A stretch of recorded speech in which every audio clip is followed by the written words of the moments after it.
Welcome to Always Analog, where we celebrate the beauty of analog technology in the digital world.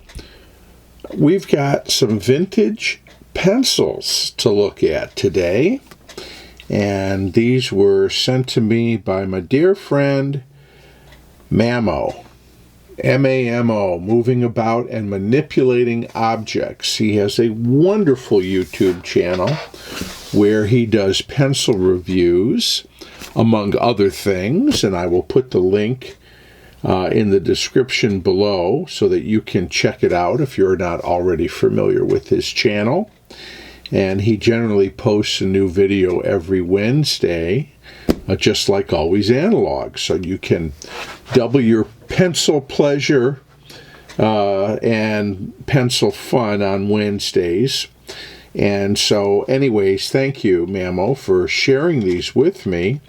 And boy, I was just delighted to see these. And these are just so reminiscent of a time in American manufacturing where we had a lot of pencil companies in the works and all kinds of pencil brands out there, and yet often sometimes you would see pencils just packaged in this way by a dozen with a very generic and simple cardboard wrapper around them. There is absolutely no marking on here as to the manufacturer of these pencils. So maybe we can find that out another way, but let's just look. I love the graphics here with the Laurel and quality pencils. 1 dozen, made in USA for smoother writing. And we'll do a top down here, and let me focus so that we can see what we're doing.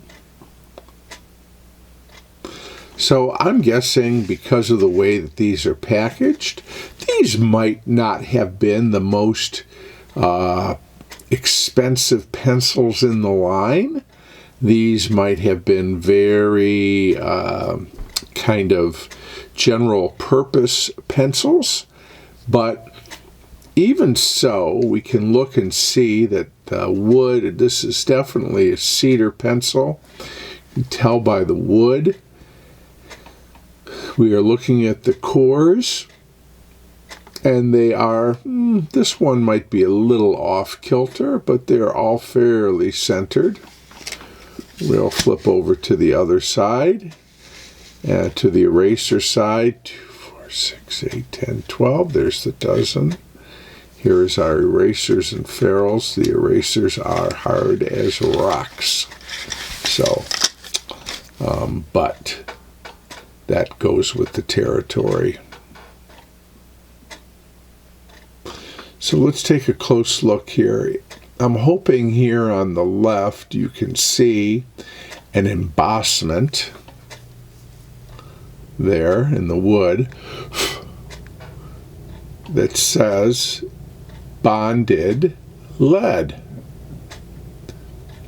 And of course, that just refers to the way that the lead, or the graphite actually, is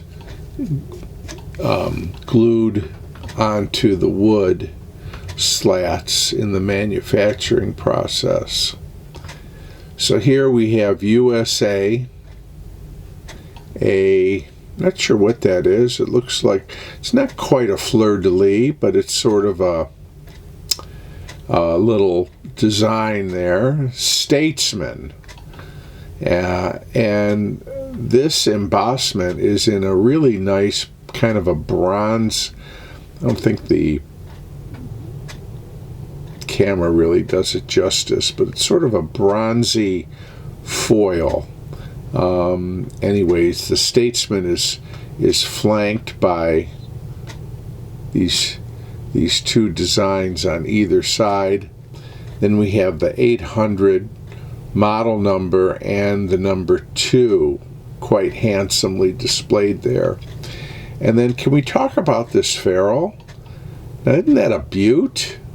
The line around it actually, to me, again, the lighting doesn't sometimes plays tricks. It might look black on the screen, but it's really brown, at least to my naked eye. But what a nice looking ferrule. The way that it kind of almost looks like a, you ever see like a tin can that canned vegetables come in, has sort of this design. But note, it is not crimped.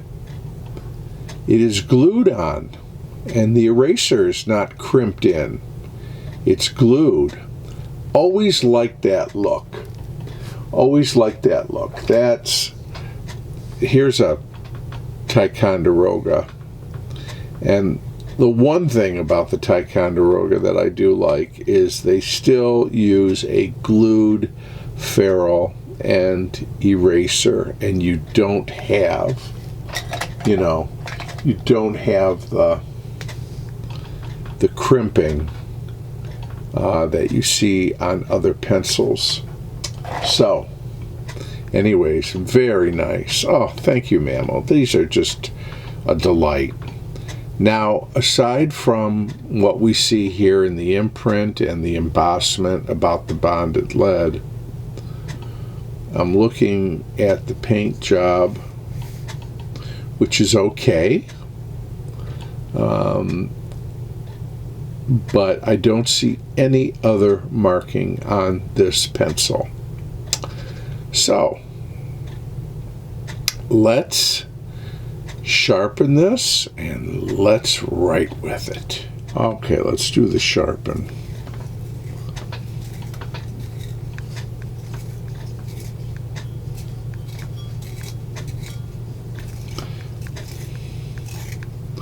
Here's a question for those of you who use a lot of these handheld manual sharpeners.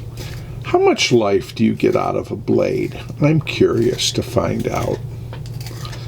And do you change your blades, or do you just buy a new sharpener? That's the other thing. Let me know. Well, you can see we're coming along here.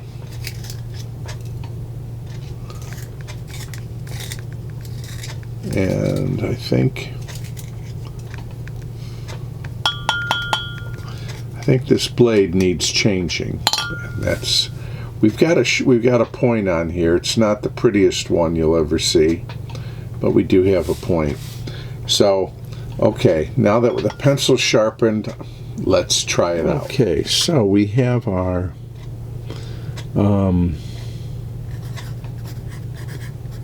Statesmen.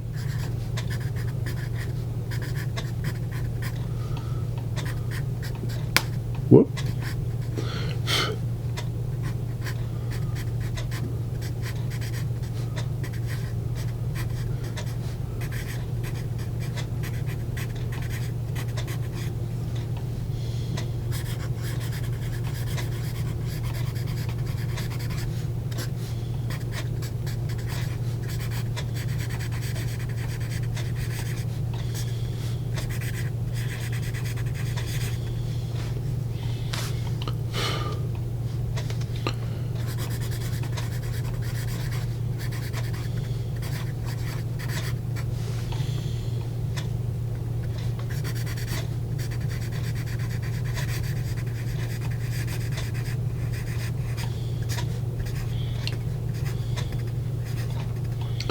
If anyone knows the manufacturer of this pencil, please chime in.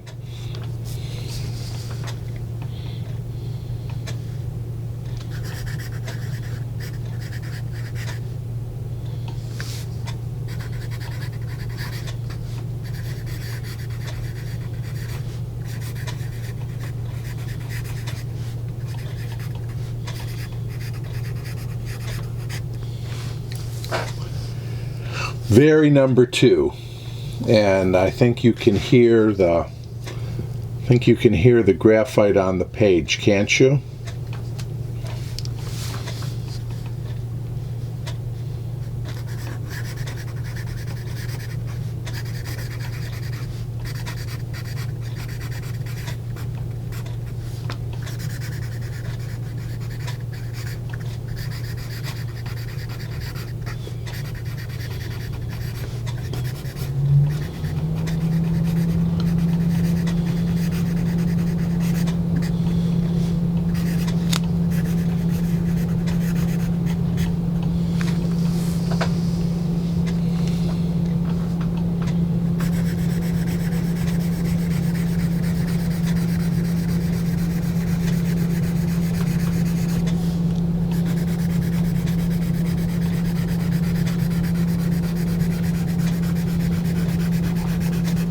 It's been my experience with vintage pencils, especially the ones from like this that are likely from the mid-century, mid-20th century, that is, that the graphite overall for the number ones tends to be a little rougher, a little scratchy, a little on the scale, a little more towards the lighter side. At least the ones I have sampled thus far. Virtually no smudge drag here. And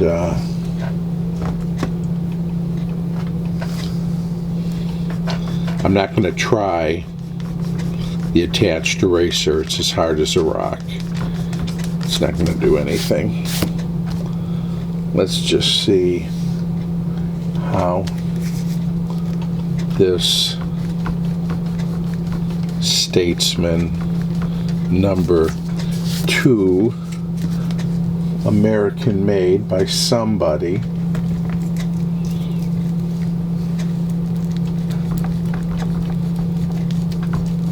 does.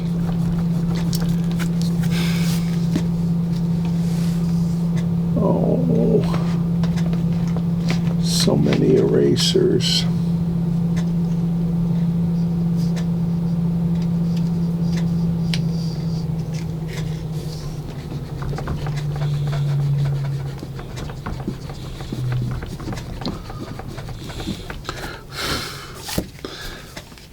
I was a little weary of these kind of thin erasers at first, but you know what? They're growing on me.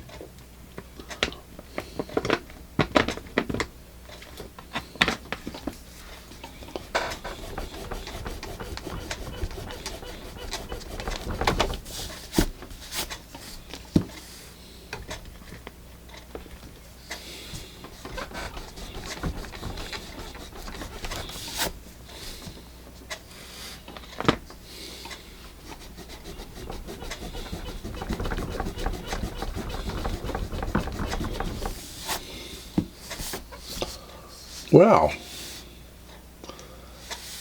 sorry, Pink Pearl, but the rest of you did a pretty good job.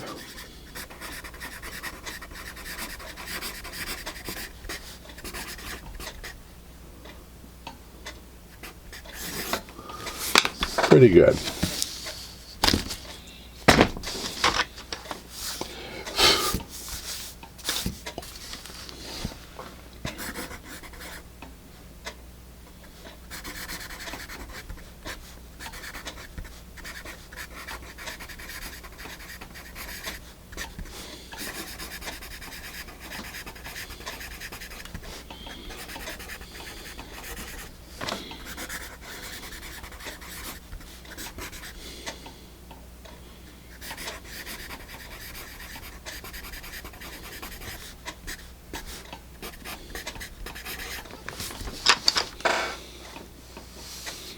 There it is. Really great. And I love the opportunity to try this one. And I love the name, love the font. all caps, Statesmen. And it's a stately looking pencil. Again, thank you, Mamo, for sharing this with me. Thanks to all of you for watching this vintage pencil review. If you like what goes on around here, please subscribe, share, and like the video. And I look forward to seeing you again soon here on Always Analog.